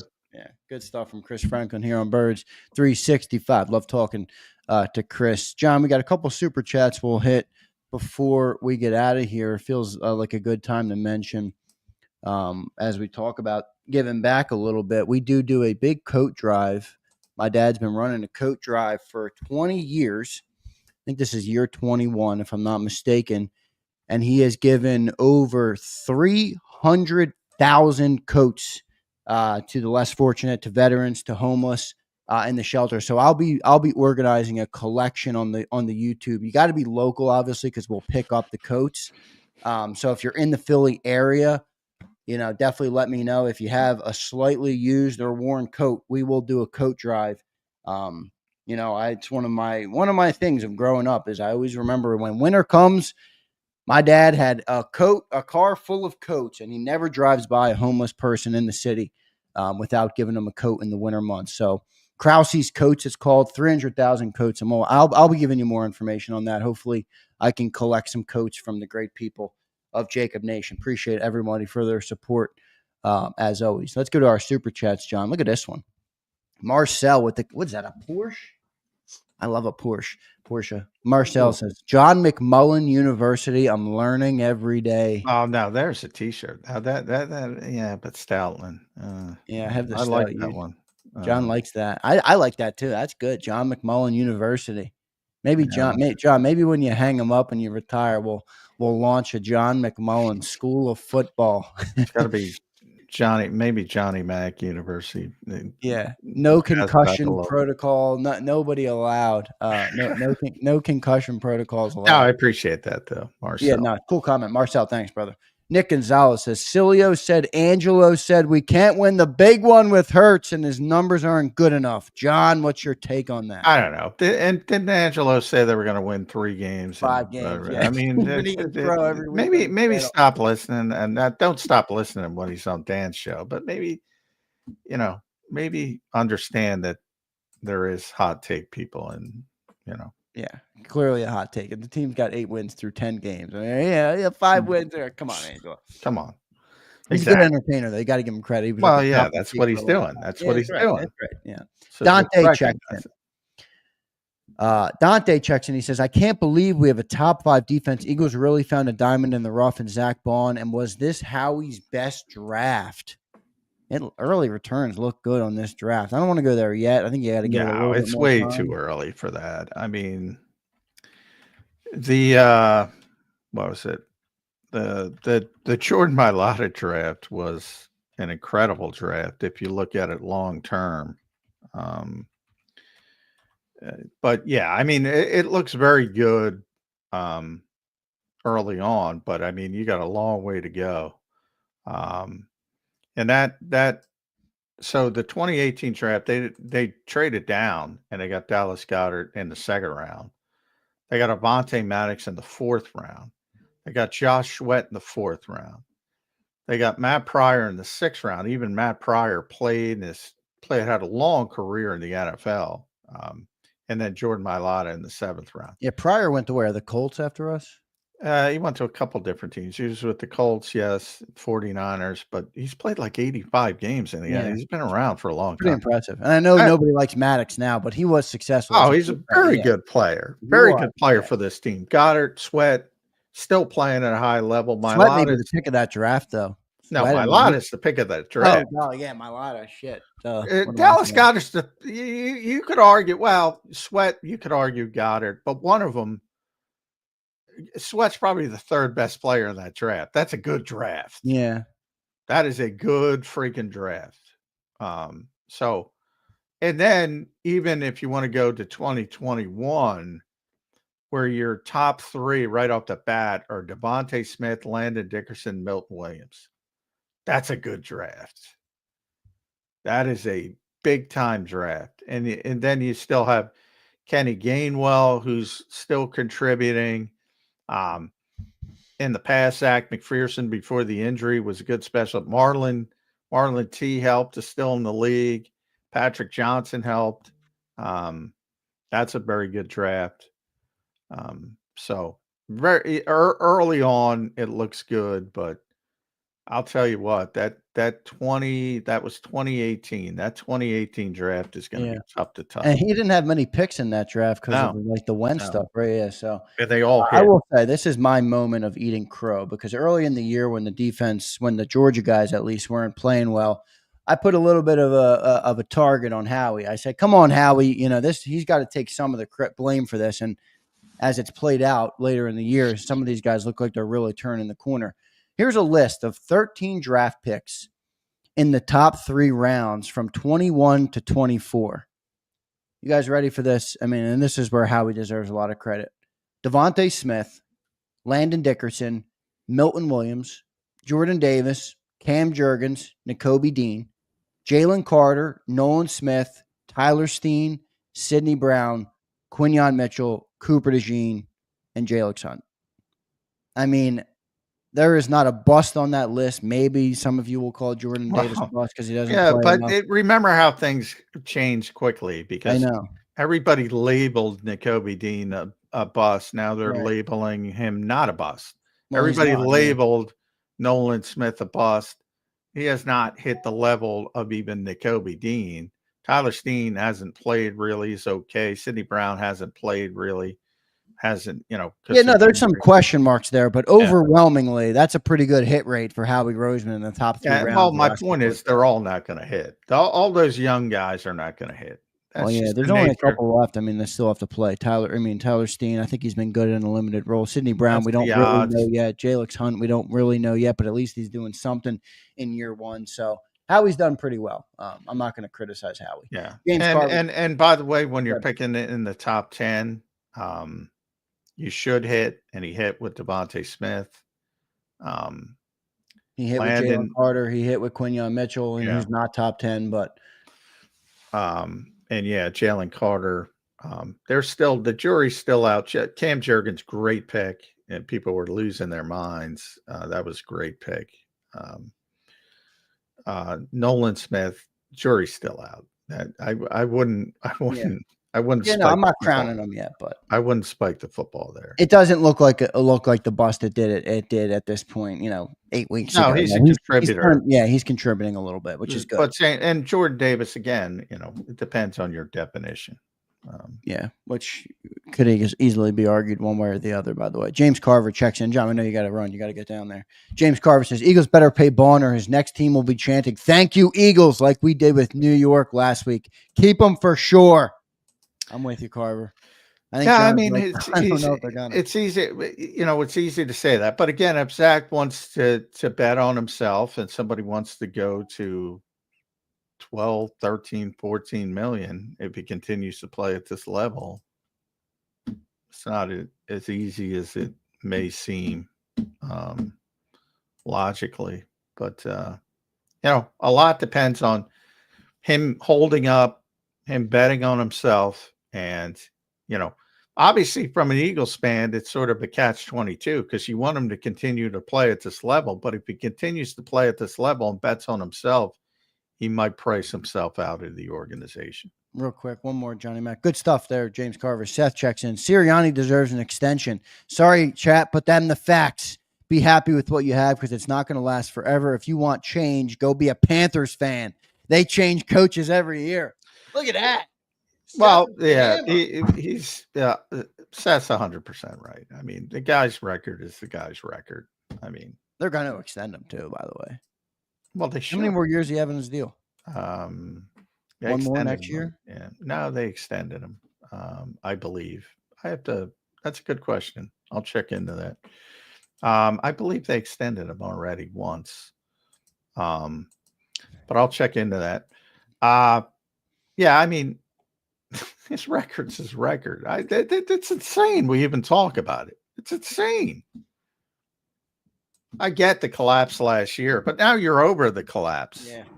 I mean, and they're 8-2 again. 9-1, 9-1, 8-2. We just went through a political season where all it is, you're entitled, you're entitled, you're entitled. Eagles fans are entitled. Let's be honest. I think 9-1, 9-1, 8-2. Oh, the coach is an idiot.